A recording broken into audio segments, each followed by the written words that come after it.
Good morning, hello and welcome to focus study. প্রাথমিক TET পরীক্ষা প্রস্তুতি আজকের ক্লাসে তোমাদের স্বাগত জানাই।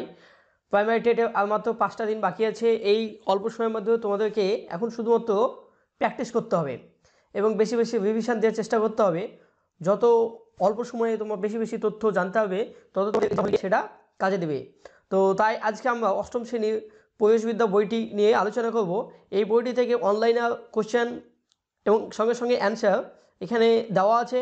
এর আগের ভিডিওতে আমরা দুটো চ্যাপ্টার নিয়ে আলোচনা করেছিলাম, সেগুলো দেখে না থাকলে তুমি সেটা দেখে নিও।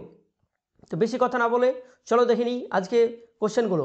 আজকে এই মহাম্যারাথন ক্লাসটি খুব ভালো হতে চলেছে, তাই প্রথম থেকে একদম শেষ পর্যন্ত দেখবে। এখানে আমরা ম্যাক্সিমাম কোশ্চেন আলোচনা করব। তো চলো দেখে নিই আজকে প্রশ্ন। এখানে দেখো, বাল্বের মধ্যে ফিলামেন্ট তৈরি হয় কি ধাতু দিয়ে? তো আমরা জানি ফিলামেন্ট তৈরি হয় টাংস্টেন ধাতু দিয়ে, আর এই ফিলামেন্টটাই জ্বলতে থাকে এবং উজ্জ্বল আলো দিতে থাকে আমাদের টাংস্টেন। তাহলে ফিলামেন্ট তৈরি হয় টাংস্টেন ধাতু দিয়ে। পৃথিবীর বয়স কত? পৃথিবীর বয়স প্রায় 450 কোটি বছর। পৃথিবীর বয়স 450 কোটি বছর। পৃথিবীতে প্রাণ সৃষ্টি হয়েছে কবে? 350 কোটি বছর আগে প্রাণ সৃষ্টি হয়েছে। আর পৃথিবীর বয়স হচ্ছে 450 কোটি, আর প্রাণ সৃষ্টি হয়েছে তার 100 কোটি বছর পর, মানে 350 কোটি। মনে রাখবে। অ্যাটমস কাকে বলে?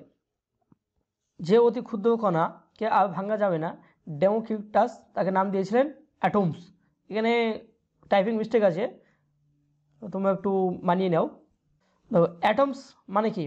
যাকে আর ভাঙা যায় না, আর এটাকে নাম দিয়েছেন ডেমোক্রিটাস। জন ডাল্টনের পরমাণুবাদ কবে প্রকাশিত হয়? পরমাণু বিজ্ঞানী জন ডাল্টন একটা পরমাণুবাদ প্রকাশ করেছিলেন, সেটা প্রকাশিত হয় 1808 খ্রিস্টাব্দে। ডাল্টনের ত্রুটি সংশোধন করেন কে? ডাল্টন যে পরমাণুবাদ ব্যাখ্যা দিয়েছিলেন তাতে কিছু ভুল ত্রুটি ছিল, সেটা মানে ঠিক করে দিয়েছেন বা সংশোধন করেছেন অ্যাভোগাড্রো। মনে রাখবে, অ্যাভোগাড্রো ত্রুটি সংশোধন করেন। পরমাণুর 3টি কণার নাম কি? তো পরমাণুর 3টি কণা হচ্ছে proton, neutron and electron. Electron হচ্ছে এই যে এটা হচ্ছে নিউক্লিয়াস, এখানে প্রোটন আর নিউট্রন থাকে, একে কেন্দ্র করে চারিদিকে থাকে ইলেকট্রন। মনে রাখবে, ইলেকট্রন চারিদিকে থাকে। প্রথম কক্ষ 2টি, দ্বিতীয় কক্ষ 8টি, এভাবে ইলেকট্রন সাজানো থাকে। আর এই যে নিউট্রন এবং প্রোটন একত্রে, এই দুটোকে বলা হয় ভর সংখ্যা, আর প্রোটন সঙ্গে বলা হয় যোজ্যতা সংখ্যা। 26 নম্বর, ইলেকট্রনের অস্তিত্ব কে প্রমাণ করেন? বিজ্ঞানী জে জে থমসন। ইলেকট্রন এই অস্তিত্ব বা ইলেকট্রন আবিষ্কার করেছেন জে জে থমসন। মনে রাখবে, এই কোশ্চেনটা কিন্তু ইম্পর্ট্যান্ট, যে জে জে থমসন ইলেকট্রন আবিষ্কার করেছেন। আর নিউটন হচ্ছে স্যাডউইক আবিষ্কার করেছেন। আর প্রোটন কণার নাম দিয়েছিলেন রাদারফোর্ড। এদের এখানে সব দেওয়া আছে। আর ইলেকট্রন নাম করেছেন বিজ্ঞানী স্টোনি। দেখো, ইলেকট্রন আবিষ্কার করেছেন জে জে থমসন, কিন্তু নাম দিয়েছেন স্টোনি। একইভাবে প্রোটন কণার নাম দিয়েছেন রাদারফোর্ড। আধানবিহীন কণা, ইম্পর্টেন্ট কোশ্চেন, যে আধানবিহীন কোন কণার আধান নাই? যে নিউট্রন। নিউট্রন কণার কোনো আধান নেই। নিউটন কে আবিষ্কার হয়েছে? এটা নিউটনের স্যাডউইক আবিষ্কার হয়েছে। নিউটন আবিষ্কার হয়েছেন রাদারফোর্ডের ছাত্র স্যাডউইক, মানে শিক্ষকের মতোই ছাত্র হয়েছে। রাদারফোর্ডের ছাত্র স্যাডউইক নিউটন আবিষ্কার করেছেন। ধনাত্মক কণার নাম কি? ধনাত্মক কণার নাম হচ্ছে প্রোটন। আধানবিহীন কণা হচ্ছে নিউট্রন। ঋণাত্মক কণার নাম কি? দেখো, খুব ভালো ভালো কোশ্চেন কিন্তু এখানে দেওয়া আছে। ঋণাত্মক কণা হচ্ছে ইলেকট্রন। নিউক্লিয়াস বা কেন্দ্র কাকে বলে? পরমাণুর মধ্যে বেশিরভাগ জায়গা কিন্তু ফাঁকা, তবে সমস্ত ভর তার মাঝখানে অতি অল্প জায়গায় আছে। এই ভারী অংশটাকে নিউক্লিয়াস বা কেন্দ্র বলা হয়। আর নিউক্লিয়াসে কী কী থাকে? নিউক্লিয়াসে থাকে নিউট্রন আর প্রোটন। মনে রাখবে, নিউট্রন আর প্রোটন এই দুটোর যোগফল হচ্ছে ভর সংখ্যা। 34 নম্বর, রাদারফোর্ডের পরমাণু মডেল কাকে বলে? তো রাদারফোর্ডের পরমাণু মডেল নিউক্লিয়াসকে কেন্দ্র করে ইলেকট্রনগুলো নানান বৃত্তাকার কক্ষপথে ঘুরছে। এই নিউক্লিয়াসকে এইভাবে বৃত্তাকার ঘুরছে। পরমাণু সম্বন্ধে রাদারফোর্ডের পরীক্ষালব্ধ ধারণাকে রাদারফোর্ডের পরমাণু মডেল, এই যে এটাকেই পরমাণু মডেল বলা হয়। তাহলে এই যে এই ধরো যে কি এই ছবিটা দিয়ে তো বলে এটা কার মডেল? অপশান দিয়ে দেবে, তো সঠিক অ্যান্সার রাদারফোর্ডের পরমাণু মডেল। পরমাণু ক্রমাঙ্ক, নিউক্লিয়াসে অবস্থিত প্রোটন সংখ্যা তার পরমাণু ক্রমাঙ্ক বলে। তাহলে পরমাণু ক্রমাঙ্ক কাকে বলে? নিউক্লিয়াসে অবস্থিত প্রোটন সংখ্যাকে।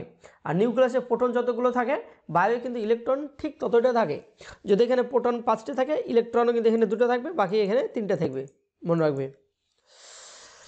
ভর সংখ্যা কে বলে? তো নিউক্লিয়াসে অবস্থিত প্রোটন ও নিউট্রনের যোগফলকেই ভর সংখ্যা বলা হয়। ইম্পর্টেন্ট আরেকটা কোয়েশ্চেন হচ্ছে আইসোটোপ। আইসোটোপ বলে যেসব পরমাণুর প্রোটন সংখ্যা সমান কিন্তু নিউট্রন সংখ্যা ভিন্ন তাদের পরস্পরকে আইসোটোপ বলে।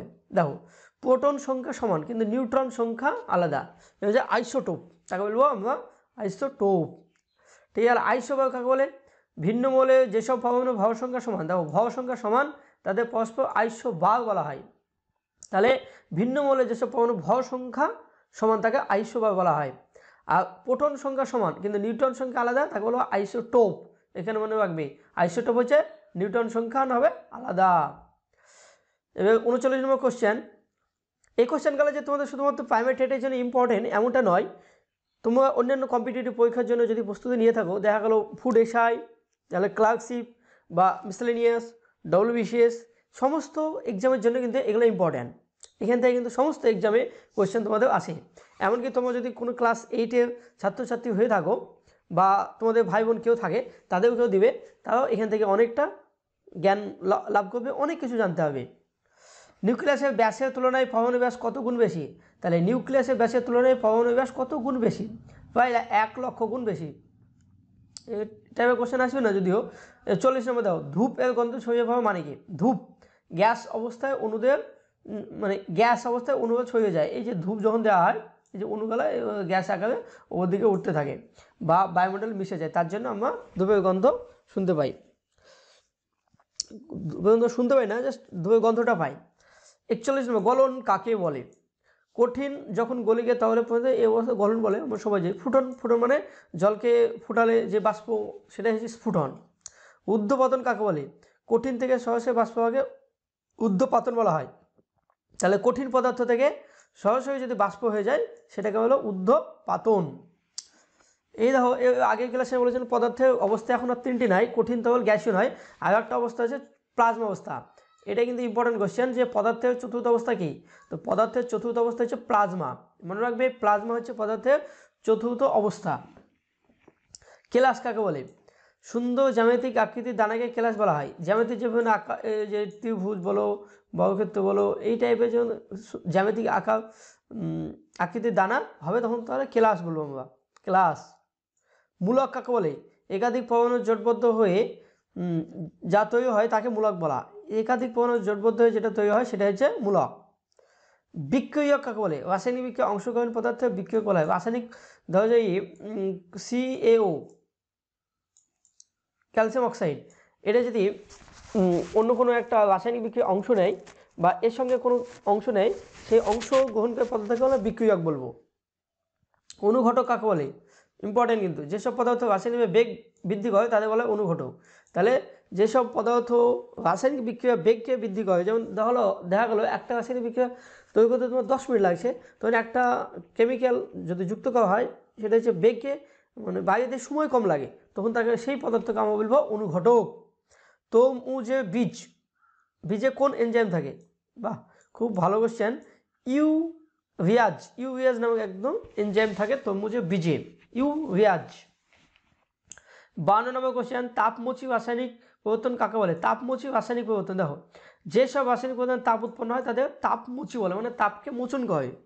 যেমন পেয়ারা গাছ বাকল মোচনের ফলে তাদের ওজন পদার্থ ত্যাগ করে, এখানে যে তাপমোচন। যেসব রাসায়নিক পরিবর্তনের ফলে তাপ উৎপন্ন হয় তাদের বলে তাপমোচী রাসায়নিক পরিবর্তন। তাপগ্রাহী পরিবর্তন, তাহলে তাপগ্রাহী মানে যেসব রাসায়নিক পরিবর্তন তাপ বিক্রিয়া ঘটলে পরিবেশে তাপ শোষিত হয় তাদের বলে তাপগ্রাহী পরিবর্তন, মানে তাপ শোষণ করবে। আর তাপমোচী হচ্ছে তাপ নির্গত করবে, এই হচ্ছে বিষয়।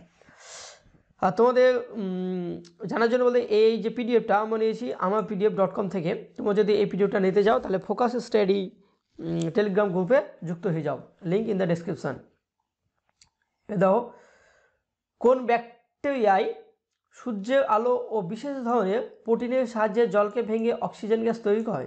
তাহলে কোন ব্যাকটেরিয়া সূর্যের আলো এবং বিশেষ ধরনের প্রোটিনের সাহায্যে জলকে ভেঙে অক্সিজেন তৈরি করে?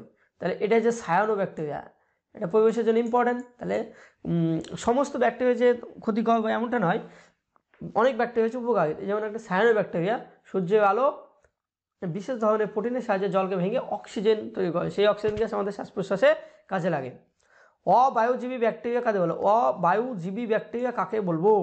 যে সমস্ত ব্যাকটেরিয়া বায়ু অক্সিজেন ছাড়া বেঁচে থাকে তাদের অবায়ুজীবী, মানে এদের বায়ু লাগে না, অক্সিজেন লাগে না, তাদের বলা হয় অবায়ুজীবী ব্যাকটেরিয়া।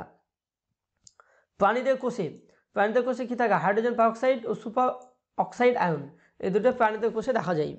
কোন এনজাইম, 4 নম্বর হচ্ছে কোন এনজাইম হাইড্রোজেন পারঅক্সাইডকে ভেঙে জল অক্সিজেন তৈরি করে? এটা যে ক্যাটালেজ এনজাইম। দেখো এটা যে কোন এনজাইম হাইড্রোজেন পারঅক্সাইডকে ভেঙে জল অক্সিজেন তৈরি করে, যে ক্যাটালেজ এনজাইম। দুটি অ্যাসিডের নাম লেখো যা তৈরি করতে অক্সিজেন অপরিহার্য। দাও অ্যাসিড, যে দুটি অ্যাসিড তৈরি করতে অক্সিজেন লাগবেই, এটা যে, তো সেই দুটো অ্যাসিড হচ্ছে নাইট্রিক অ্যাসিড আর হচ্ছে সালফিউরিক অ্যাসিড, H2SO4। সালফিউরিক অ্যাসিডের সঙ্গে H2SO4 মনে রেখে দেবে। কার্বোজেন কাকে বলে? কার্বোজেন শতকরা 5 ভাগ কার্বন ডাইঅক্সাইড মিশ্রিত অক্সিজেনকে কার্বোজেন বলে। ইম্পর্টেন্ট কোয়েশ্চেন তোমাদের জন্য কিন্তু এটা। শতকরা 5 ভাগ কার্বন মনোক্সাইড মিশ্রিত অক্সিজেনকে কার্বোজেন বলে। তাহলে কোশ্চেন দিল যে কার্বন কে বলে, কার্বন ডাইঅক্সাইডকে মিশালে, কার্বন মিশালে, না কার্বন ক্যালসিয়াম অক্সালেট মিশালে, না কোনোটি নয়। তো দেখো কার্বন মনোক্সাইড মিশ্রিত হল অক্সিজেন, মিশ্রিত অক্সিজেনকে কার্বোজেন বলে। কার্বোজেন কী কাজে লাগে? তো নিউমোনিয়া আক্রান্ত ব্যক্তির চিকিৎসায় কার্বোজেন ব্যবহৃত হয়। তাহলে নিউমোনিয়ায় আক্রান্ত ব্যক্তির চিকিৎসায় কার্বোজেন ব্যবহৃত হয়। আর কার্বোজেন তৈরি হয় কার্বন মনোক্সাইড এবং অক্সিজেনের মিশ্রণে। শিল্পের প্রয়োজনীয় অক্সিজেন আমরা কোথায় থেকে জোগাড় করি? শিল্পের প্রয়োজনীয় অক্সিজেন আমরা কোথায় থেকে পাই? এটা যে বাতাস থেকেই পাই। পৃথিবীর বায়ুমণ্ডলে আয়তন হিসেবে কত ভাগ অক্সিজেন? 20.6 ভাগ অক্সিজেন থাকে পৃথিবীর যে বায়ুমণ্ডল সেটা 20.6 ভাগ অক্সিজেন আর প্রায় 78% নাইট্রোজেন। বায়ুমণ্ডলের সবচেয়ে বেশি গ্যাস হচ্ছে নাইট্রোজেন। অক্সিজেনের প্রকৃতি কি? অক্সিজেনের প্রকৃতি অক্সিজেন বর্ণহীন, গন্ধহীন, স্বাদহীন গ্যাসীয় পদার্থ। তাহলে অক্সিজেন হচ্ছে বর্ণহীন, গন্ধহীন, স্বাদহীন একটা গ্যাস। তো দেখো 11 নম্বর কোশ্চেন, প্রমাণ চাপ উষ্ণতা অক্সিজেনের ঘনত্ব কত? তো প্রমাণ চাপ উষ্ণতা অক্সিজেনের ঘনত্ব হচ্ছে 1.428 গ্রাম পার লিটার। 1 লিটারে 1.428, এটা হচ্ছে অক্সিজেনের ঘনত্ব। 12 নম্বর কোশ্চেন, 0 ডিগ্রি সেলসিয়াস উষ্ণতায় জলে অক্সিজেনের দ্রাব্যতা কত? তো 0 ডিগ্রি সেলসিয়াস উষ্ণতায় জলে অক্সিজেনের দ্রাব্যতা হচ্ছে 14.6 milligram per litre. 14.6 milligram per litre, এই জন্য লিটার হিসাব, তাই পার লিটার দিয়েছে।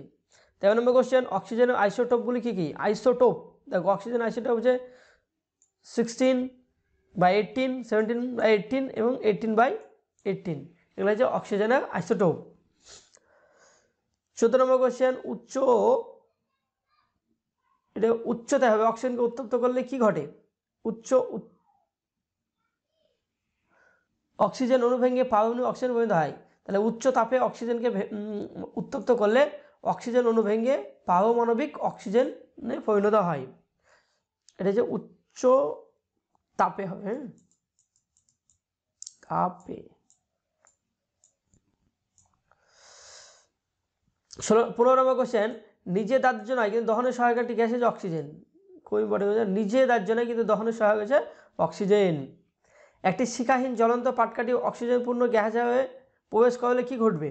তাহলে শিখাহীন জ্বলন্ত, একটা পাটকাঠি অক্সিজেনপূর্ণ একটা ডাম আছে, সেখানে প্রবেশ করলে পাটকাঠি শিখাসহ কী করবে? শিখাসহ জ্বলে উঠবে। যেহেতু অক্সিজেন সে নিজে জ্বলে না কিন্তু অন্যকে জ্বলতে সাহায্য করে। 18 নম্বর, জিওল মাছ ডাঙাতে বেশি থাকে কী হয়? বেশিক্ষণ বেঁচে থাকে কী হবে? জিওল মাছের অতিরিক্ত শ্বাসযন্ত্র আছে যার সাহায্যে বাতাসে অক্সিজেন নিয়ে বেঁচে থাকে। মানে জিওল মাছ অনেকক্ষণ ডাঙায় বেঁচে থাকতে পারে। 19 নম্বর, অ্যাসিড উৎপাদক গ্যাস কাকে বলে? অ্যাসিড উৎপাদক গ্যাস বলে অক্সিজেনকে। অক্সিজেনকে বলা হয় অ্যাসিড উৎপাদক গ্যাস। শ্বাসকার্যে সহায়ক গ্যাসটির নাম কি? অক্সিজেন, আমরা সবাই জানি। 21 নম্বর, পরীক্ষাগারে অক্সিজেন প্রস্তুতি কী কী রাসায়নিক দ্রব্য লাগে? ইম্পর্টেন্ট কোয়েশ্চেন এটা তোমাদের জন্য। তাহলে পটাশিয়াম ক্লোরাইড আর ম্যাঙ্গানিজ ডাইঅক্সাইড, মনে রাখবে যে পটাশিয়াম ক্লোরাইড আর ম্যাঙ্গানিজ ডাইঅক্সাইড লাগে তৈরি করতে, ওই অক্সিজেন তৈরি করতে। পরীক্ষাগারে অক্সিজেন প্রস্তুতিতে ম্যাঙ্গানিজ ডাইঅক্সাইড কী হিসাবে দেয়? এটা হচ্ছে অনুঘটক হিসাবে। আর অনুঘটকের কাজে হচ্ছে রাসায়নিক বিক্রিয়া বেগ বৃদ্ধি করা এবং সময় কম লাগবে। তাহলে 23, পরীক্ষাগারে অক্সিজেন প্রস্তুতিতে ম্যাঙ্গানিজ ডাইঅক্সাইডের পরিবর্তে কী ব্যবহার করা হয়? তো এটা হচ্ছে ব্যবহার করা কিউপ্রিক অক্সাইড বা ফেরিক অক্সাইড। কিউপ্রিক অক্সাইড বা ফেরিক অক্সাইড, অনেক বানান ভুল আছে এখানে। কিউপ্রিক অক্সাইড বা ফেরিক অক্সাইড। বায়ুতে কার্বনের দহনে কী হয়? এটা দহনে হবে, হ্যাঁ। কার্বনের দহনে কী উৎপন্ন হয়? Carbon dioxide. কার্বনের দহনে কার্বন ডাইঅক্সাইড উৎপন্ন হয়। যেমন কাঠকে আগুন জ্বালালে কী দেখবে? সেটা একটা ধোঁয়া বের হয়, সেটা হচ্ছে কার্বন ডাইঅক্সাইড, কেননা কাঠেও কিন্তু কার্বন আছে। অক্সিজেন গ্যাসের মধ্যে গন্ধক বা সালফার পোহালে কী উৎপন্ন হয়? তাহলে অক্সিজেন গ্যাসের মধ্যে গন্ধক sulphur dioxide, sulphur die oxide. 26 নম্বর, অক্সিজেনপূর্ণ গ্যাস জ্বলন্ত ফসফরাস প্রবেশ করলে কি উৎপন্ন হয়? Phosphorus পেন্টাক্সাইড, phosphorus পেন্টাক্সাইড। 27 নম্বর, কার্বনের অসম্পূর্ণ দহনে কি উৎপন্ন হয়? Carbon monoxide. এই কোশ্চেনটা কিন্তু একটু আলাদা, যে কার্বনের দহনের ফলে যে কার্বন ডাইঅক্সাইড আর অসম্পূর্ণ দহনে যে কার্বন মনোক্সাইড। দেখবে অনেকে তোমাদের গ্রামে কলার পাতা দেখবে এক জায়গায় আগুন লাগিয়ে দেয়, তারপর যখন হালকা জ্বলে ওঠে বা অর্ধেক অর্ধেক আগুন লেগে যায় তখন কী হয়? জল দিয়ে নিভিয়ে দেওয়া হয়। এই যে এটা হচ্ছে অসম্পূর্ণ দহন, আর এই ফলে প্রচুর কালো ধোঁয়া বের হয়, সেটা হচ্ছে কার্বন মনোক্সাইড, আমাদের পক্ষে খুবই ক্ষতিকর। জলে কার্বন ডাইঅক্সাইড গ্যাস দ্রবীভূত করলে কি উৎপন্ন হয়? তো কার্বনিক অ্যাসিড। জলে কার্বন ডাইঅক্সাইড গ্যাস দ্রবীভূত হলে কার্বনিক অ্যাসিড উৎপন্ন হয়। অনুঘটক রূপে কী ব্যবহার করা যেতে পারে? এই কোশ্চেন, এখানে কোশ্চেন নয় এটা। 29 নম্বর, জলের সঙ্গে সালফার ডাইঅক্সাইডের বিক্রিয়ায় কি উৎপন্ন হয়? Sulphuric acid. তাহলে জলের সঙ্গে সালফার ডাইঅক্সাইড যদি বিক্রিয়া করে তাহলে উৎপন্ন হয় সালফিউরিক অ্যাসিড। 30 নম্বর কোশ্চেন, অক্সিজেনের উপস্থিতিতে ব্যাকটেরিয়ামের দহনে কি উৎপন্ন হয়? তো ব্যাকটেরিয়াম অক্সাইড উৎপন্ন হবে এখানে। ব্যাকটেরিয়াম অক্সাইডের প্রকৃতি কি? ব্যাকটেরিয়াম অক্সাইডের প্রকৃতি হচ্ছে, এটা হচ্ছে ক্ষারকীয়। ব্যাকটেরিয়াম অক্সাইড একটা ক্ষারকীয় পদার্থ, যার পিএইচ হচ্ছে 7-এর বেশি, আর অ্যাসিড হলে 7-এর কম হবে। 35 নম্বর, ক্যালসিয়ামের সঙ্গে অক্সিজেন বিক্রিয়া উৎপন্ন হয়? তো ক্যালসিয়াম অক্সাইড। ক্যালসিয়াম অক্সাইড কী ধরনের অক্সাইড? হচ্ছে ক্ষারকীয় অক্সাইড। অ্যালুমিনিয়াম অক্সিজেনের সঙ্গে বিক্রিয়া কি উৎপন্ন করে? Aluminium oxide. তাহলে অ্যালুমিনিয়াম অক্সিজেনের সঙ্গে বিক্রিয়া করে অ্যালুমিনিয়াম অক্সাইড। অ্যালুমিনিয়াম অক্সাইড কোন প্রকার অক্সাইড? হচ্ছে উপদ্রবী অক্সাইড। অ্যালুমিনিয়াম অক্সাইডকে উপদ্রবী অক্সাইড বলা হয় কেন? অ্যালুমিনিয়াম অক্সাইড অ্যাসিড এবং ক্ষার উভয়ের সঙ্গে বিক্রিয়া করে লবণ জল উৎপন্ন করে। তাহলে এটা হচ্ছে উপদ্রবী অক্সাইডের উদাহরণ দাও, সেটা হচ্ছে অ্যালুমিনিয়াম অক্সাইড। জিঙ্ক অক্সাইড, স্টেরাস অক্সাইড, লেড অক্সাইড কোন ধরনের অক্সাইড? প্রত্যেকেই উপদ্রবী অক্সাইড। উপদ্রবী অক্সাইডগুলো অ্যাসিড ক্ষার উভয়ের সঙ্গে বিক্রিয়া কোন গ্যাস উৎপন্ন? এটা হচ্ছে হাইড্রোজেন গ্যাস। তাহলে উপদ্রবী অক্সাইডগুলো অ্যাসিড ক্ষার উভয়ের সঙ্গে বিক্রিয়া করে হাইড্রোজেন গ্যাস উৎপন্ন করে। অ্যালুমিনিয়াম অক্সাইড সোডিয়াম হাইড্রোক্সাইডের সঙ্গে বিক্রিয়া কি উৎপন্ন করে? সোডিয়াম অ্যালুমিনেট ও হাইড্রোজেন। জিঙ্ক অক্সাইড সোডিয়াম হাইড্রোক্সাইডের সঙ্গে বিক্রিয়া কি উৎপন্ন করে? সোডিয়াম জিঙ্কেট আর হাইড্রোজেন। 40 নম্বর। 41 নম্বর কোশ্চেন দেখো, নাইট্রিক অক্সাইডের সংস্পর্শে অক্সিজেনের কি হয়, কি হবে? তো নাইট্রিক অক্সাইডের সংস্পর্শে অক্সিজেন আসলে বায়বীয় বর্ণের নাইট্রোজেন ডাইঅক্সাইড উৎপন্ন হয়। বায়বীয় বর্ণের নাইট্রোজেন ডাইঅক্সাইড উৎপন্ন হবে। 42 নম্বর কোশ্চেন, একটি গ্যাস যা নাইট্রিক অ্যাসিডের সংস্পর্শে একটি বাধা বিভাগের গ্যাস উৎপন্ন করে, একে শনাক্ত করো। এ হলো একটি অক্সিজেন গ্যাস। অক্সিজেন শোষক দুটি পদার্থের নাম লেখো। তাহলে অ্যামোনিয়াযুক্ত কিউপাস ক্লোরাইড দ্রবণ ও ক্ষারকীয় পটাশিয়াম পাইরোগ্যালেট দ্রবণ। 40 নম্বর কোশ্চেন, অতিরিক্ত সোডিয়ামের সঙ্গে অক্সিজেনের বিক্রিয়ায় কি উৎপন্ন হয়? Sodium peroxide. আর পারঅক্সাইড যৌগ কাকে বলে? তো দেখো, যে সব যৌগে পারক্স বন্ধন থাকে, যারা পারঅক্সাইড উৎপন্ন করে তাদের পারঅক্সাইড যৌগ বলে। এইসব কোশ্চেনগুলো খুব একটা ইম্পর্টেন্ট নয় তোমাদের জন্য, যদিও একটু জেনে রাখা ভালো। 46 নম্বর, সালফিউরিক অ্যাসিড মিশ্রিত ফেরাস সালফেট দ্রবণ অক্সিজেন দ্বারা জারিত হয়ে কি উৎপন্ন করে? তাহলে যে ফেরিক সালফেট। সোডিয়াম পারঅক্সাইডের জল দিয়ে কোন গ্যাস পাওয়া যায়? Oxygen gas. হাইড্রোজেন পারঅক্সাইডের সঙ্গে ম্যাঙ্গানিজ ডাইঅক্সাইড মেশালে কোন গ্যাস? অক্সিজেন। তাহলে হাইড্রোজেন পারঅক্সাইডের সঙ্গে ম্যাঙ্গানিজ মেশালে আমরা পেয়ে যাবো অক্সিজেন। কার্বনের সঙ্গে অক্সিজেন বিক্রিয়া উৎপন্ন গ্যাসকে জলে ডুবিয়ে দিলে কী পাবো? অ্যাসিডের সঙ্গে বিক্রিয়া করে হাইড্রোজেন। তাহলে অ্যাসিডের সঙ্গে বিক্রিয়া করে কী হয়ে যাবে? হাইড্রোজেন। 50 নম্বর, সালফারের সঙ্গে অক্সিজেনের বিক্রিয়া উৎপন্ন গ্যাসকে জলে দ্রবীভূত করে ওই দ্রবণে নীল লিটমাস যোগ করলে কি হবে? এটা যে লাল বর্ণ হয়ে যাবে। 51 নম্বর, অক্সি অ্যাসিটাইলিন শিখা উৎপন্ন করতে কোন গ্যাস লাগে? Oxygen acetylene gas. এটা ইম্পর্টেন্ট, যে অক্সি অ্যাসিটাইলিন এটা যে ঝালাই কাজে দেয়, সেখানে অক্সিজেন থাকে আর অ্যাসিটাইলিন গ্যাস থাকে, অক্সিজেন আর অ্যাসিটাইলিন গ্যাস। 12 নম্বর কোশ্চেন দেখো, অক্সি অ্যাসিটাইলিন শিখা কী কাজে লাগে? তো ঝালাইয়ের কাজে। ম্যাঙ্গানিজ ডাইঅক্সাইডকে অশুদ্ধ হিসেবে কী মেশানো থাকে? কাঠ কয়লা গুঁড়ো থাকে। 54 নম্বর কোশ্চেন দেখো, কোন উষ্ণতা অক্সিজেন গ্যাস তরলে পরিণত হয়? এটা যে 183 ডিগ্রি সেলসিয়াস উষ্ণতায়। অক্সিজেন তো একটা গ্যাস, তাই না? এটাকে যদি 183 ডিগ্রি উষ্ণতায় আনা যায়, সেটা হচ্ছে তরলে পরিণত, লিকুইড হয়ে যাবে। 55, জলের তড়িৎ বিশ্লেষণে কোন তড়িৎ দ্বারে অক্সিজেন উৎপন্ন হয়। ক্যাথোডে না অ্যানোডে? এটা যে অ্যানোডে হচ্ছে অক্সিজেন উৎপন্ন হয়। আম্লিক ফেরক সালফেট দ্রবণে অক্সিজেন জ্বালানো করলে দ্রবণের বর্ণ কী হবে? দ্রবণের বর্ণ হয়ে যাবে হলুদ। পটাশিয়াম ক্লোরাইডকে 650 ডিগ্রি সেলসিয়াস উষ্ণতায় উত্তপ্ত হলে কোন গ্যাস উৎপন্ন হয়? যে অক্সিজেন গ্যাস। ইম্পর্টেন্ট কোশ্চেন, যে পটাশিয়াম ক্লোরাইডকে 650 ডিগ্রি সেলসিয়াস উষ্ণতায় উত্তপ্ত হলে কোন গ্যাস? অক্সিজেন। এখানে কোশ্চেন হবে নিচে কোন গ্যাসকে 650 ডিগ্রি সেলসিয়াস উষ্ণতায় উত্তপ্ত করলে অক্সিজেন গ্যাস উৎপন্ন হয়? তো বিভিন্ন অপশান দিয়ে দেবে, পটাশিয়াম, ক্যালসিয়াম, ম্যাগনেসিয়াম, কার্বন। তো হয়ে যাবে পটাশিয়াম ক্লোরাইড। 58 নম্বর কোশ্চেন, অক্সিজেনের একটি প্রধান ব্যবহার। তো হাইড্রোজেন অ্যামোনিয়া তৈরি করতে ব্যবহার করা হয়। তাহলে হাইড্রোজেনের একটি ব্যবহার হচ্ছে হাইড্রোজেন অ্যামোনিয়া তৈরি করতে ব্যবহার করা হয়, বা এটা হচ্ছে জ্বালানি হিসাবে ব্যবহার করা হয়। উদ্ভিজ্জ তেল থেকে বনস্পতি ঘি জাতীয় ফ্যাট প্রস্তুত কোন গ্যাস? এটা হচ্ছে হাইড্রোজেন গ্যাস। মনে রাখবে যে বনস্পতি ঘি তৈরি করতে হাইড্রোজেন গ্যাস লাগে। হাইড্রোজেনের বর্ণগন্ধ কিউব। হাইড্রোজেন হচ্ছে বর্ণহীন গন্ধহীন গ্যাসীয় পদার্থ। অক্সিজেন হচ্ছে বর্ণহীন গন্ধহীন স্বাধীন। হাইড্রোজেন হচ্ছে বর্ণহীন গন্ধহীন এবং হালকা। সবচেয়ে হালকা গ্যাস হচ্ছে হাইড্রোজেন। মনে রাখবে সবচেয়ে হালকা গ্যাস। আমি বলতে বলতে এই কোশ্চেনটা চলে এসছে, সবচেয়ে হালকা গ্যাস হাইড্রোজেন। হাইড্রোজেনের চেয়ে বায়ু কত গুণ ভারী? 14.4 গুণ ভারী হচ্ছে এই বায়ু। তাহলে আপাতত দেখতে পাচ্ছি বায়ুটাই হালকা, তার থেকে 14.4 গুণ কম ভারী হচ্ছে হাইড্রোজেন। তাহলে কতটা পাতলা? 63 নম্বর কোশ্চেন, জলে হাইড্রোজেনের দ্রবতা কিউব। হাইড্রোজেনের জলে প্রায় অদ্রব্য। হাইড্রোজেন জলে দ্রবীভূত হয় না। 64 নম্বর, হাইড্রোজেনের দহন ক্ষমতা কিউব। হাইড্রোজেন নিজের দাহ্য কিন্তু দহনের সহায়ক নয়। দেখো হাইড্রোজেন নিজে দাহ্য কিন্তু দহনের সহায়ক নয়, ঠিক অক্সিজেনের উল্টো এটা। হাইড্রোজেনের আইসোটোপগুলি, হাইড্রোজেনের 1H1, 1H2, 1H3, হাইড্রোজেনের এগুলো আইসোটোপ এইভাবে লেখা হয় 1H1, 1H2 এইভাবে লেখা হয়। পারমাণবিক হাইড্রোজেন কি? প্রায় শূন্য চাপে দুটি টাংস্টেন ধাতু তড়িৎদ্বারের সাহায্যে বিদ্যুৎ স্ফুলিঙ্গ তৈরি করে তার মধ্যে দিয়ে হাইড্রোজেন গ্যাস চালনা করলে হাইড্রোজেন অণু ভেঙে দুটি হাইড্রোজেন পরমাণুতে পরিণত হয়। একে পারমাণবিক হাইড্রোজেন বলে। তাহলে হাইড্রোজেন ভেঙে দুটি পরমাণুতে পরিণত হয় যদি ট্যাংস্টেন ধাতুর তড়িতের মাধ্যমে বিদ্যুৎ স্ফুলিঙ্গ তৈরি করে হাইড্রোজেন পাঠানো হয়। 67 কোশ্চেন, হাইড্রোজেন অণু পারমাণবিক হাইড্রোজেনের মধ্যে কোনটি শক্তিশালী? তাহলে হাইড্রোজেন অণু আর পারমাণবিক হাইড্রোজেন কোনটি শক্তিশালী? তো অবশ্যই পারমাণবিক হাইড্রোজেন শক্তিশালী।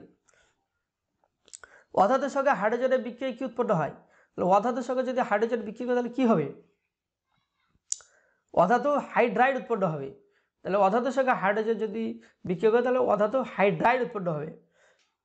হাইড্রোজেন ও ক্লোরাইডের বিক্রিয়া কি উৎপন্ন হয়? তো হাইড্রোজেন ক্লোরাইড গ্যাস উৎপন্ন হয়। নাইট্রোজেনের সঙ্গে হাইড্রোজেনের বিক্রিয়া কি উৎপন্ন হয়? অ্যামোনিয়া। কিছু কিছু কোশ্চেনে টাইপিং মিস্টেক আছে, তোমরা একটু মানিয়ে নিও এটা।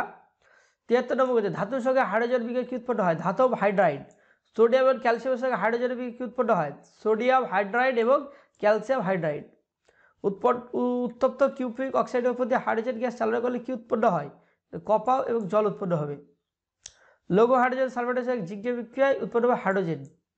ঠান্ডা জলের সঙ্গে বিক্রিয়া করে হাইড্রোজেন গ্যাস উৎপন্ন করে এমন দুটি ধাতু সোডিয়াম অ্যান্ড ক্যালসিয়াম। ঠান্ডা জলের সঙ্গে বিক্রিয়া করলে হাইড্রোজেন গ্যাস উৎপন্ন করে। কোন শর্তে লোহা জলের সঙ্গে বিক্রিয়া করে হাইড্রোজেন গ্যাস উৎপন্ন করে? লোহিত স্তম্ভ লোহা স্টিমের সঙ্গে বিক্রিয়া করে হাইড্রোজেন গ্যাস উৎপন্ন করে। ধাতব অক্সাইডের সঙ্গে জলে বিক্রিয়া কোন গ্যাস উৎপন্ন হয়? Hydrogen gas. দেখো 80 নম্বর কোশ্চেন, পরীক্ষাকে হাইড্রোজেন গ্যাস প্রস্তুত বিকারক হিসেবে কি নেওয়া হয়? তো অবিশুদ্ধ জিঙ্কের ছিপা নেওয়া হয় আর লঘু সালফিউরিক অ্যাসিড, এভাবে হাইড্রোজেন গ্যাস। তাহলে জিঙ্কের ছিপা আর লঘু সালফিউরিক অ্যাসিডের বিক্রিয়া হাইড্রোজেন গ্যাস উৎপন্ন হয়। কোন কোন ধাতুতে হাইড্রোজেন গ্যাস শোধিত হয়? প্ল্যাটিনাম, প্যালাডিয়াম, নিকেল, কোবাল্ট প্রভৃতি ধাতুর দ্বারা এই হাইড্রোজেন গ্যাস শোধিত হয়। আর ক্যান্সার রোগের চিকিৎসার জন্য কোবাল্ট ব্যবহৃত হয়। এটা মনে রাখবে যে ক্যান্সার রোগের চিকিৎসার জন্য কোবাল্ট ব্যবহৃত হয়। কোন ধাতুর সর্বাধিক হাইড্রোজেন গ্যাস শোষণ করতে হয়? যে প্যালাডিয়াম। তাহলে সবচেয়ে বেশি হাইড্রোজেন শোষণ করে প্যালাডিয়াম। একটি ধাতুর নাম লেখো যা ঠান্ডা ও ফুটন্ত জলের সঙ্গে বিক্রিয়া করে হাইড্রোজেন উৎপন্ন করতে পারে না কিন্তু স্টিমের সঙ্গে বিক্রিয়া হাইড্রোজেন উৎপন্ন করে, এটা হচ্ছে লোহা। তাহলে ঠান্ডা জলের সঙ্গে বিক্রিয়া হাইড্রোজেন উৎপন্ন করে, স্টিমের সঙ্গে বিক্রিয়া করে হাইড্রোজেন উৎপন্ন করে। জল উৎপাদক কাকে বলে? ইম্পর্টেন্ট কোয়েশ্চেন, জল উৎপাদক। এটা হচ্ছে হাইড্রোজেনকে বলা হয় জল উৎপাদক। Important question. জল কী ধরনের অক্সাইড? জল হচ্ছে পশম অক্সাইড, এটাও ইম্পর্টেন্ট। জল হচ্ছে এক ধরনের পশম অক্সাইড। গ্যাস বেলুনে হাইড্রোজেন গ্যাস ব্যবহার করা হয় না, তাহলে হাইড্রোজেন গ্যাস বা হচ্ছে হালকা, তাই গ্যাস বেলুনে হাইড্রোজেন গ্যাস, এটাই কোশ্চেনে জিজ্ঞেস করতে হবে বা অনেক এক্সামে এটা জিজ্ঞেস করা হচ্ছে গ্যাস বেলুনে কোন গ্যাস থাকে, এটা যে হাইড্রোজেন গ্যাস থাকে। দেখো 6 নম্বর, কার্বনের ভেদগুলোকে সাধারণত দুইভাবে ভাগ করা যায়, নিয়তকা ও অনিয়তকা। তো আগে কার্বনে, এবার কার্বন ও কার্বন যৌগিক চ্যাপ্টারটা প্রথম থেকে দেখে নিই। মুক্ত অবস্থায় কার্বন উদাহরণ হচ্ছে কি? ডায়মন্ড, কোক, গ্যাস কার্বন আর গ্রাফাইট, এগুলো হচ্ছে মুক্ত অবস্থায় কার্বন আমরা দেখতে পাই। 2 নম্বর, বিভিন্ন মৌলের সঙ্গে যুক্ত অবস্থায় কার্বন হলো protein, carbohydrate, DNA, RNA, cellulose. আয়নার পিছনে যে প্রলেপ দেওয়া হয় সেটা সেলুলোজ দিয়ে দেওয়া হয়। মানবদেহে মোটভাবে 50 হয়ে গেল কার্বনের ভর, তাহলে মানবদেহের যে মোট ভর, যদি কেউ ওজন 50 হয় তাহলে 25 কেজি কার্বন আছে। সুষম জ্যামিতিক আকৃতি বিশিষ্ট কঠিন দ্বারাকে কি বলে? কেলাস। এর আগে আমরা জানলাম কেলাস শাখা। কখনো পরিবেশ থেকে জীবদেহে, আবার কখনো জীবদেহ থেকে পরিবেশে কার্বনের স্থানান্তর ঘটে, পরিবেশে এবং জীবদেহের মধ্যে কার্বনের চক্রাবর্তনকে বলে কার্বন চক্র। অবশ্যই এটা হচ্ছে কার্বন চক্র। তারপরে কেলাস শাখা, অকেলাস শাখা, তো বাংলায় নিয়তকা আর অনিয়তকা। কেলাসও বাংলা কথা, কিন্তু ওটা যে কেলাস শাখা বা নিয়তকা, অকেলাস শাখা বা অনিয়তকা। কার্বনের বহুগুলো হচ্ছে আদ্য পরিবর্তন সহজসাধ্য নয়। ঘরের উষ্ণতায় হিমের তাপ পরিবাহিতার যেগুলো ধাতুর চেয়ে বেশি। হিমে হচ্ছে তাপের সুপরিবাহী, কিন্তু বিদ্যুতের কুপরিবাহী, এটা মনে রাখবে যে হিমে হচ্ছে বা ডাইভার্ট তাপের সুপরিবাহী, বিদ্যুতের কুপরিবাহী। গ্রাফাইট হচ্ছে হিমের রাসায়নিক সক্রিয়তা অনেক কম। চারকোল তার উপরিতলে অনেক রকম পদার্থের অণুকে ধরে রাখতে পারে, একে বলে চারকোলের অধিক শোষণ ধর্ম। প্রত্যেকটা জ্বালানির 1 কেজি সম্পূর্ণ দহনের ফলে যে পরিমাণ তাপশক্তি উৎপন্ন হয় তার মানগুলোকে আমরা তাপন মূল্য বা ক্যালোরি বলে বলে থাকি। এই কিলো ক্যালোরি পার কেজি একক প্রকাশ করা হয়, তাহলে একে কোন একক প্রকাশ হয়? কিলো ক্যালোরি পার কেজি, তাপের একক ক্যালোরি, এটা মনে রাখবে। রান্নার gas LPG, LPG full form হচ্ছে লিকুইফাইড পেট্রোলিয়াম গ্যাস। এখানে থাকে প্রোপেন, বিউটেন আর আইসোবিউটেন। আর প্রোপেন বিউটেনই থাকে বেশি, আর আইসোবিউটেন একটু কম পরিমাণে থাকে, অন্যান্য গ্যাসও থাকে। আর কম্প্রেস ন্যাচারাল গ্যাস, সিএনজি হচ্ছে কম্প্রেস ন্যাচারাল গ্যাস। এখানে সব বেশি অনেক বানান ভুল আছে, হ্যাঁ। Compress natural gas.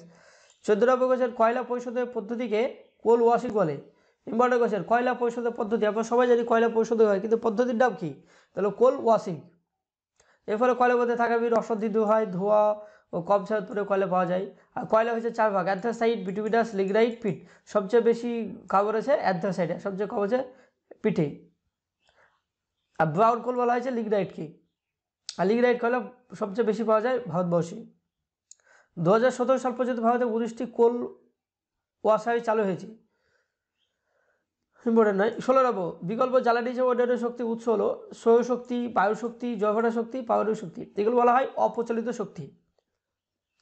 17 নম্বর, পৃথিবীর কেন্দ্রের উষ্ণতা 6000 ডিগ্রি সেলসিয়াস। এই কোশ্চেনটা ইম্পর্টেন্ট, যে পৃথিবীর কেন্দ্রের উষ্ণতা কত? 6000 ডিগ্রি সেলসিয়াস। আর এই যে কোশ্চেন অপ্রচলিত শক্তি, এখানে তোমাকে বলে দেবে যে নিচের কোনটি অপ্রচলিত শক্তি, যে উদাহরণ দিয়ে দেবে প্রচলিত শক্তি, যেমন ডিজেল, কার্বন, তারপর হচ্ছে কেরোসিন, তারপর দিয়ে দেবে তোমাকে পারমাণবিক শক্তি। উত্তর হয়ে যায় পারমাণবিক শক্তি। এইভাবে কিন্তু কোশ্চেন আসতে পারে, তাই ডিটেলস তোমাদেরকে জানতে হবে। উষ্ণ প্রস্রবণ রয়েছে কোথায়? বক্রেশ্বর। তাহলে পশ্চিমবঙ্গে উষ্ণ প্রস্রবণ আছে বক্রেশ্বরে। 19 নম্বর, গ্রিন হাউস এফেক্টের ফলে বাতাসে উষ্ণতা বৃদ্ধির সম্ভাবনা কে বলা হয়? গ্লোবাল ওয়ার্মিং বা বিশ্ব উষ্ণায়ন। তোমাদের কাছে প্রশ্ন থাকে বিশ্ব উষ্ণায়ন এই শব্দটি প্রথম কে ব্যবহার করেছে? কমেন্ট বক্সে লিখে জানাবে। আর আমাদের চ্যানেলে নতুন হয়ে তাহলে অবশ্যই চ্যানেলটিকে সাবস্ক্রাইব করে বন্ধুদের মাঝে একটু জানিয়ে দিবে। কোয়েশ্চেন নম্বর 20, বায়োফুয়েল বলতে বোঝায় উদ্ভিদ অনুজীবের মধ্যে আত্মীকরণ হওয়া কার্বন ঘটিত যৌগ থেকে তৈরি জ্বালানি। তাহলে বায়োফুয়েল হচ্ছে মানে কার্বন ঘটিত যৌগ থেকে তৈরি জ্বালানি। যেমন একটা বায়োফুয়েল হচ্ছে জ্যাট্রোফা গাছ থেকে পাওয়া যায় বায়োফুয়েল বা বায়োডিজেল। তাহলে বায়োডিজেল কোথায় তৈরি হয়? জ্যাট্রোফা গাছ থেকে। উদ্ভিজ্জ তেল অথবা পানির ছবিতে বিশেষ প্রক্রিয়া বায়োডিজেল তৈরি হয়, আর বায়োডিজেল তৈরি হয় জ্যাট্রোফা গাছ থেকে, এটা মনে হবে জ্যাট্রোফা। 22 নম্বর, জোয়ার ভাটা দিনে দুবার হবেই, আর সেই সঙ্গে জলের স্রোত তৈরি হবেই। এই স্রোতের গতিশক্তির সাহায্যে টারবাইন ঘুরে তৈরি করা হয় কোন বিদ্যুৎ? এটা যে জলবিদ্যুৎ। জৈব আবর্জনা বাতাসের উপস্থিত জীর্ণকরণ করে পাওয়া গ্যাসকে জৈব বায়োগ্যাস বলা হয়। এটা একটা সম্পূর্ণ জ্বালানি হিসেবে ব্যবহার করা হয়। বায়োগ্যাস একটা হচ্ছে গ্যাস, জ্বালানি গ্যাস। জৈব গ্যাস উদাহরণ হচ্ছে মিথেন, আর মিথেন সবচেয়ে বেশি হয় প্যাডি ফিল্ড, মানে ধান খেতে সবচেয়ে বেশি মিথেন পাওয়া যায়। নিউজিল্যান্ড বা আমাদের প্রতিবেশী দেশ চীনে সাইকেল ব্যবহার উদাহরণ উল্লেখযোগ্য। তাহলে এই সাইকেলে যে পরিবেশ বান্ধব একটি যান কি সাইকেল, বর্তমানে সাইকেল টুকটুকি হয়ে গেছে পরিবেশ বান্ধব যান। কার্বন ডাইঅক্সাইড বর্ণহীন বাতাসের চেয়ে ভারী একটা গ্যাস, জলে খানিকটা দ্রাব্য। তাহলে কার্বন ডাইঅক্সাইডের যে বর্ণহীন বাতাসের চেয়ে একটু ওজন বেশি। কার্বন ডাইঅক্সাইডের সংখ্যাতে সি, কার্বনের সংখ্যাতে সি, কার্বন ডাইঅক্সাইড হচ্ছে CO2 কার্বন ডাইঅক্সাইড। সেলুলোজ একটি কার্বোহাইড্রেট জাতীয় মস্তবহ অণু বা পলিমার। তাহলে সেলুলোজ কি, সেলুলোজ একটা কার্বোহাইড্রেট, প্রোটিন বা ফ্যাট নয়। নন স্টিক বাসনপত্র তৈরিতে গাড়ি রঙে ও প্রলেপ দিতে রাসায়নিক সেল হয়ে যায় টেফলন। এটা ইম্পর্টেন্ট বলবে যে নন স্টিক বাসনপত্র তৈরিতে কোন পলিমার হয়ে যায়, এটা হচ্ছে টেফলন। জলের পাইপ, ইলেকট্রিক তার আবরণ, বিভিন্ন জিনিসের পাত্র তৈরিতে, বর্ষাদি, গ্যাম্বুট, চম্বল প্রভৃতি তৈরিতে পিভিসি হয়ে যায়। পিভিসি ফুল হচ্ছে পলিভিনাইল ক্লোরাইড। 30 নম্বর কোশ্চেন, পলিমার ব্যবহার দুটি প্রধান কারণ হলো কৃত্রিমভাবে তৈরি পলিমারের আয়ু বেশি। বিভিন্ন পলিমারের জিনিস তৈরির সময় তাকে ইচ্ছাকৃত আকৃতি দেওয়া হয়। তাহলে এটা যে পলিমার ব্যবহার দুটোই কারণ, যে কোনো আকৃতি দেওয়া হয় আর আয়ু বেশি, অনেকদিন টিকে। প্রাকৃতিক ঘটনা তার বিশ্লেষণ। 1776 সালে ব্রিটিশ বিজ্ঞানী গো বসন্তে ভাইরাসকে স্মল পক্সের বিরুদ্ধে প্রতিরোধ ক্ষমতা গড়ে তুলতে কাজে লাগান এডওয়ার্ড জেনার। বসন্ত রোগের টিকা আবিষ্কার করেছেন এডওয়ার্ড জেনার। 2 নম্বর দেখো, কোনো পরমাণু ইলেকট্রন বর্জন করলে, দেখো ইলেকট্রন যদি যে এই বাইরের কক্ষে যে ইলেকট্রন থাকে, তবে এখানে 3-4টে ইলেকট্রন আছে। এদের হলো এখানে 4টে না, তুমি ধরো 9টা ইলেকট্রন আছে। 9টা তো দ্বিতীয় কক্ষে থাকতে হবে না, তৃতীয় কক্ষ ধরে নাও যেখানে 9টা আছে। তো সে সবসময় চাইবে যে এই ইলেকট্রনকে ত্যাগ করতে। এই যে ইলেকট্রন ত্যাগ করলে সে কি উৎপন্ন হবে, ধনাত্মক আয়নে পরিণত হবে। তাহলে ইলেকট্রন ত্যাগ করলে ধনাত্মক আয়নে পরিণত হয়, আর ইলেকট্রন গ্রহণ করলে ঋণাত্মক আয়নে পরিণত হয়, মনে রাখবে। বর্ষাকালে মেঘ থেকে বজ্রপাত কমই ঘটে। দেখো বর্ষাকালে মেঘ থেকে বজ্রপাত কম ঘটে। তাহলে তোমাদের প্রশ্ন থাকবে কোন সময় কোন কালে বজ্রপাত কম ঘটে, বর্ষাকাল, গ্রীষ্মকাল, শরৎকাল না শীতকাল। এবার দেখো 4 নম্বর, বজ্রপাত থেকে বায়ুর মধ্যে বৈদ্যুতিক সরঞ্জাম রক্ষা করে কে, বজ্র নিরোধক। বজ্র নিরোধকে মানে অনেক 2তলা 3তলা 4তলা ঘর, তাদের মাথায় একটা জাস্ট মানে কি বলবো একটা তার দেওয়া থাকে, আর সেটা যুক্ত করা থাকে মাটির সঙ্গে। তা হলো ওই তারে যদি বিদ্যুৎ বা বাজ আসে, তাহলে সেখান থেকে বিদ্যুৎ ডিরেক্ট খুব অল্প সময়ের মধ্যে মাটিতে চলে যায়, কোনো ক্ষতি হয় না। 7 নম্বর, কোনো পরমাণুতে প্রোটিনের সংখ্যা ইলেকট্রনের সংখ্যা চেয়ে বেশি হলে সেটি কোন ধরনের আয়ন। দেখো কোনো পরমাণুতে প্রোটনের সংখ্যা ইলেকট্রন সংখ্যার চেয়ে বেশি হলে সেটি কোন ধরনের আয়ন, সাধারণত হয় না সেটা। তাহলে কোন ধরনের, কোন পরমাণুতে প্রোটনের সংখ্যা ইলেকট্রন সংখ্যা চেয়ে বেশি হলে সেটি হচ্ছে ধনাত্মক আয়ন। এইডসের ফুল ফর্ম কি, AIDS acquired immunodeficiency syndrome. AIDS একটা ভাইরাস ঘটিত, এটা একটা ভাইরাস, অ্যাকোয়ার্ড ইমিউনোডেফিসিয়েন্সি সিনড্রোম। আর সেই ভাইরাসের নাম হচ্ছে HIV, আর এই অসুখটার নাম হচ্ছে HIV এইডস। দমদম জ্বর বা কালা জ্বরের জীবাণুর নাম কি, বাহ ইম্পর্টেন্ট কোয়েশ্চেন। দমদম জ্বর বা কালা জ্বরের নাম, এর আগে কেউ কি দমদম জ্বরের নাম শুনেছিলে? তো উত্তর হচ্ছে দেখো দমদম জ্বর বা কালা জ্বরের জীবাণু হচ্ছে লিশম্যানিয়া ডোনোভ্যানি। Leishmania donovani. আর এই কালা জ্বর হয় সিডসি ফ্লাই বলে একটা মাছি, সে মাছি যদি কামড়ায় তাহলে কালা জ্বর হয়। মাছি এক প্রকার যান্ত্রিক বাহক, অবশ্যই মাছির এটা একটা বাহক, বিভিন্ন অসুখ বিসুখ আমাদের বহন করে। মাছি থেকে তোমার সাবধান থাকবে। 13 নম্বর কোশ্চেন, পরিবেশ শিক্ষার জন্য সবচেয়ে উপযুক্ত বিষয় হলো ভূগোল। 14 নম্বর, পরিবেশবিদ্যা এবং পরিবেশবিদ্যা পারস্পরিক সম্পর্কিত আলোচনা।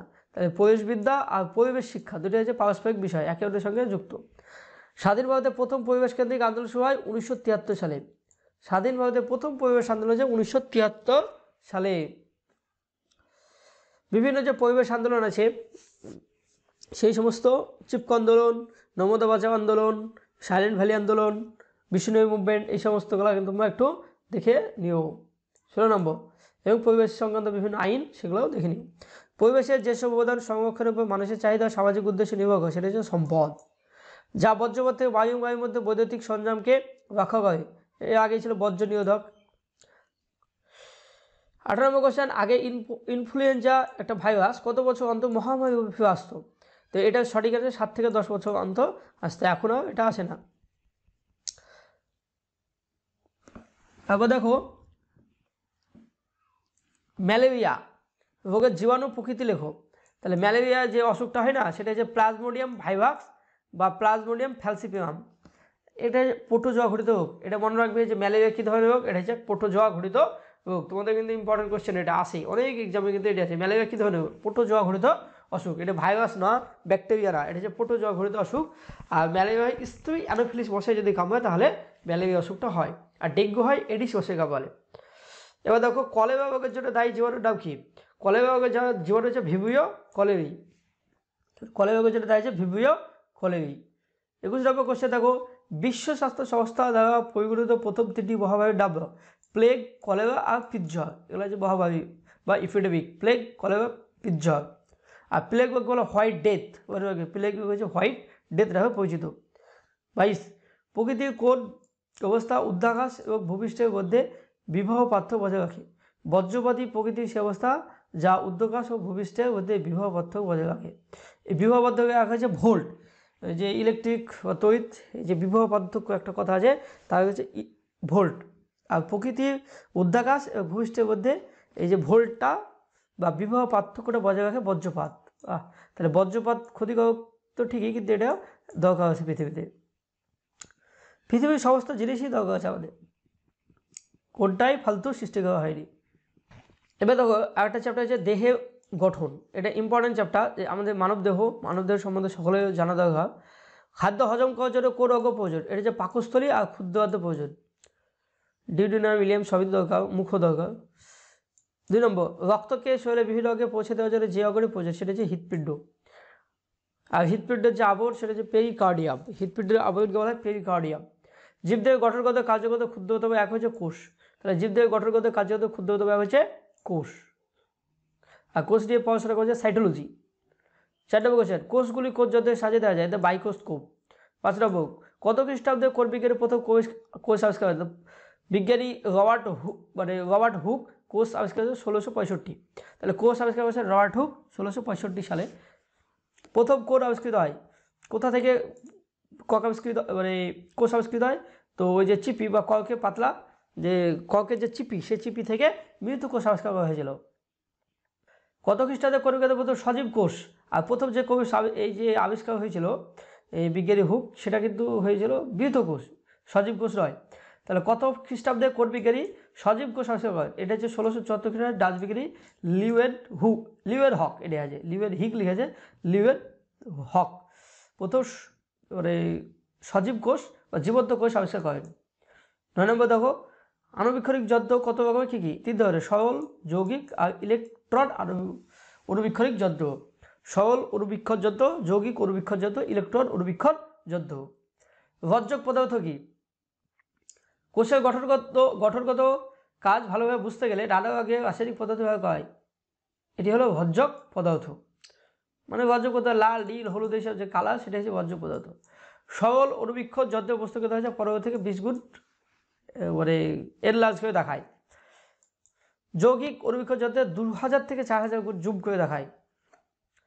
আর ইলেকট্রন অণুবীক্ষণ যন্ত্রের বস্তুকে 50,000 থেকে 1, 2, 3, 4, 5, 3 লক্ষ গুণ জুম করে দেখাবে। তাহলে সবচেয়ে ইম্পর্টেন্ট যে ইলেকট্রন অণুবীক্ষণ যন্ত্র। সব আমাদের আশেপাশে কত জীবন আছে কিন্তু আমরা দেখতে পাই না, কিন্তু এই সমস্ত অণুবীক্ষণ যন্ত্র দেখলে সমস্ত কিছু আমরা দেখতে পাবো। দেখো অ্যামিবা একটি কোষ, অ্যামিবা হচ্ছে এমন একটা প্রাণী যে একটি কোষ নিয়ে গঠিত, নিজের দেহে পরিবর্তন করতে পারে। চোখে রেটিনায় স্বল্প আলো শোষণ করার ক্ষমতা রড কোষে আছে, দিনের আলো শোষণ করতে করার ক্ষমতা কোন কোষে আছে? তাহলে দেখো, তাহলে স্বল্প আলো শোষণ করার ক্ষমতা রড কোষে আছে, আর দিনের আলো শোষণ করার ক্ষমতা কোন কোষে আছে? আর যাদের রড কোষ যাদের দেহে সবচেয়ে বেশি চোখে বেশি আছে, তাও কিন্তু রাত্রেও খুব ভালোভাবে দেখতে পায়। যেমন দেখো যে প্যাঁচা, এদের রড কোষ বেশি আছে, তার জন্য রাত্রেবেলায় দেখতে পায়। আবার দেখো লক্ষ্মী প্যাঁচা একটা আছে, যা হচ্ছে দিনের বেলায় দেখতে পায় না, কারণ তাদের হচ্ছে কি, তাদের দিনের আলো দেখার জন্য যে কোন কোষ সেটা কম আছে। 16 নম্বর, কতগুলি আয়তাকার কোষ দিয়ে স্পাইরোগাইরা জাতীয় শৈবাল কতগুলি আয়তকার কোষ দিয়ে গঠিত হয় স্পাইরোগাইরা জাতীয় শৈবাল ছত্রাক। তাহলে স্পাইরোগাইরা হচ্ছে আয়তকার কোষ। আর জলের শৈবাল বলা হয়, এই জলের ভেষজ বলা হয় স্পাইরোগাইরাকে, এটা বলা হয় জলের ভেষজ স্পাইরোগাইরা। তো মানুষের জীবাণুকে বেড়ে ফেলে এবং গাইবাগত নিজের আকৃতি পরিবর্তন করতে পারে শ্বেত রক্তকণিকা। শ্বেত রক্তকণিকা আমাদের দেহে যে শ্বেত রক্তকণিকা জীবাণুর বিরুদ্ধে মানে যুদ্ধ করে, আমাদের দেহকে বাঁচায়। 18 নম্বর, কোন কোষের দৈর্ঘ্য সবচেয়ে দীর্ঘ, মানে কোনটি দৈর্ঘ্য সবচেয়ে বড়? স্নায়ু কোষের দৈর্ঘ্য সবচেয়ে বড়, স্নায়ু কোষ দীর্ঘতম কোষ। মূল বা কাণ্ডে অগ্রভাগে কোন কোষগুলি থাকে তা ক্রমাগত বিভাজিত হতে হতে এই ধরনের কোষকে বহুজাকা কোষ বলা হয়। মূল ও কাণ্ডে অগ্রভাগে যে কোষগুলি থাকে তা ক্রমাগত বিভাজিত হতে হতে লম্বা হয়ে যায়, সেটাই যে বহুজাকা কোষ। এই হচ্ছে আমাদের আজকে আলোচনা কেমন লাগছে তোমাদের অবশ্যই জানাবে। ভালো লাগলে অবশ্যই চ্যানেলটিকে সাবস্ক্রাইব করে বন্ধুদের মাঝে একটু জানিয়ে দেবে। আমরা ক্লাস 8-এর সমস্ত পরিবেশের সমস্ত যে বই আছে সেই বইয়ের এইভাবেই লাইন বাই লাইন কোশ্চেন আলোচনা করবো, আর একটা ক্লাসে আমরা শেষ করে দেবো। থ্যাংক ইউ, ধন্যবাদ।